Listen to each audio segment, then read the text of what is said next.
Me and Rasmus played Gears of War 3, and now it's time to tear the game apart and review it. So, Rasmus, you can start. What do you think about the game? It sucks. No. When Gears of War 2 came out, that was a really major leap over the first game. And Gears of War 3 feels like that same sort of leap. It's really, really good. So, of course, we don't want to spoil too much of the campaign. No. But what's the consistency of the story and how it progresses? The game starts out, I think, a year and a half after Gears of War 2. Marcus and the guys are basically on the run. They're living on a carrier ship sailing around. The war against the Locusts have been won, but the Lambent Locusts have appeared and pretty much taken over the globe and pushed everybody out.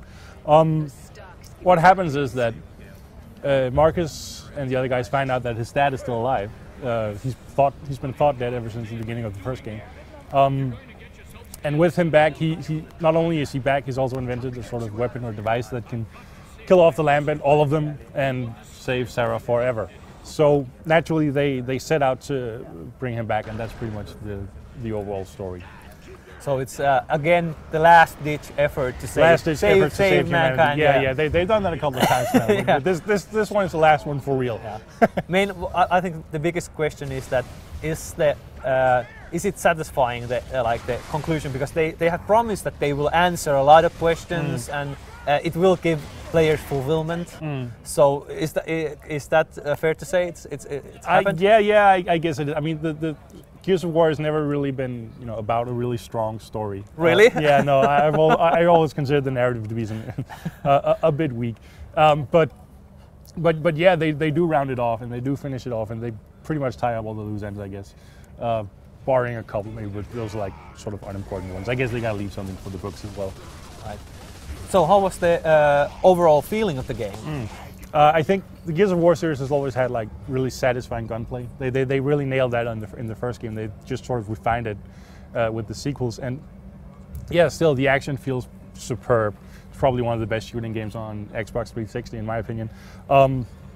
There's always, even the basic gun, the Lancer has like this really satisfying kickback. There's some new guns like Retro Lancer that has a lot of recoil and hits even harder, and more exotic things like something called the Digger that shoots a grenade that digs through the ground and pops up behind cover and blows enemies up. And of course the new shotgun. Yeah, the sawed-off shotgun is insane. If you get close and hit with it, if you miss it, obviously sucks. But I think in general, I mean, the shooting and the gameplay feels really, really well, or really, really good. There's a lot of enemies, more enemies probably than in previous games, and more varied enemies. The Lambent. Yeah, the Lambent. Some of those guys mutate mid-combat, so they'll grow out tentacles that shoot fire and whatever. And there's also some other enemies I won't spoil for spoiler reasons. But action-wise, Gears of War feels so good. This is like the best they've done in that series so far, without a doubt. Yeah, it was good in the second part, but I feel it has evolved more subtle ways, and it's even better. Yeah, and also the pacing. I mean, there's not a lot of sort of quiet sections. It did pretty much non-stop shooting, but still, it calms down or mixes up with a vehicle section or whatever. So, as an action game, as a pure sort of action game, doesn't get much better than this, I think. And of course, the single player isn't all that the game offers. Yeah, there's new horde mode where this time basically you have a base, probably a proper base this time around that you can upgrade. You can build these sort of barricades and get guns and stuff, landmines or not landmines, but guns and stuff to block off the enemies. There's also that thing called beast mode where you play as locusts hunting down people. Yeah, basically that's they have turned the horde mode around. Horde mode around. That now you are playing the bad guys, the locusts, and you're trying to kill. Actually, that was of all those extra game modes, that was the game mode I played the most. Even though it is pretty hard to play by yourself because it doesn't scale up. Right. So basically, if you're playing by yourself, the time limit is still the same. So you're gonna have a real tough time to get all those pesky survivors. But when you get a couple of friends to come along, it gets really good. But there is one little problem with it, that there is only 13 waves, so it's not as in depth as horde mode. So it's very good, and I think that could be a little bit expanded in maybe downloads or something. But it's a very good addition. But maybe a little bit the content in that game mode isn't great. Yeah.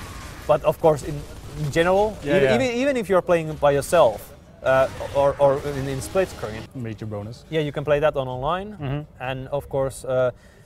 Well, all the game modes, there are like single player, then the co-op on Horde, and then of course the multiplayer, which of course at this time. It's really different. I mean, it's different from a lot of other Xbox Live shooters, but it sort of has its own little niche, but it works really well. It's a very different sort of online experience, shooting experience, because it's more slower paced.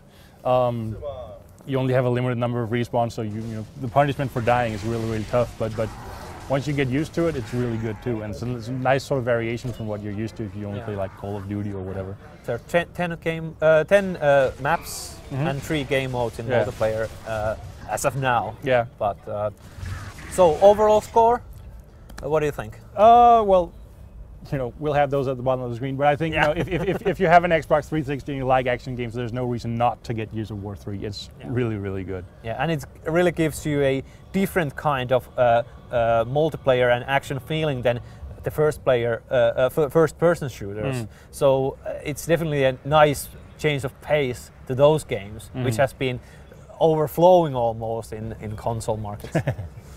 But yeah, get Gears of War 3. Definitely.